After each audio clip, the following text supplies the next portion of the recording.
Congress Jubilee hills గెలుపు కాంగ్రెస్ అనే దానికన్నా నవీన్ యాదవ్ స్థానికత అండ్ రేవంత్ రెడ్డి కష్టంకి క్రెడిట్ ఇచ్చేస్తే సరిపోతుంది. ఎందుకంటే ఈ రోజు దాకా ఆ విష్ణువర్ధన్ రెడ్డి అని పీజేఆర్ అనే మహానుభావుడు కొడుకున్నాడు, మొత్తం కాంగ్రెస్ ను భ్రష్టు పెట్టించాడు ఆ జూబ్లీ హిల్స్ కాన్స్టిట్యున్సీకి.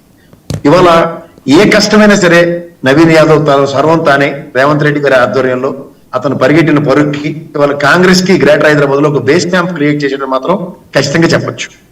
ఈ గ్రేటర్ హైదరాబాద్ లో రేవంత్ నగర్ అండ్ యూసఫ్ కూడా అన్నది అతను ఆయువు పట్టు కింద తీసుకుని అతని స్థానికతను జస్టిఫై చేసుకుంటూ చేసిన ఎలక్షన్.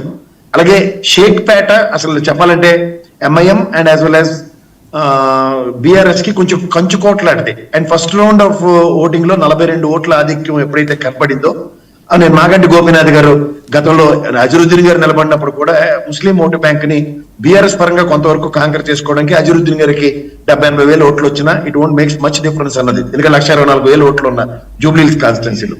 కానీ ఓవరాల్ గా రెండో రౌండ్ నుంచి జరుగుతున్న పరిణామాలను మీరు రాజ్యాంగం గమనించగలిగితే నవీన్ యాదవ్ ఉనికి ఎట్లా అంటే బీఆర్ఎస్ ఒరిజినల్ ఓటు బ్యాంక్ ని అతను విచ్ఛిన్నం చేసుకుంటూ తన పక్క టర్న్అవుట్ చేసుకోవడానికి చాలా ఎక్కువ ఉపయోగపడ్డది. అది ముఖ్యంగా బోరబండ కానీ వెంగళరావు నగర్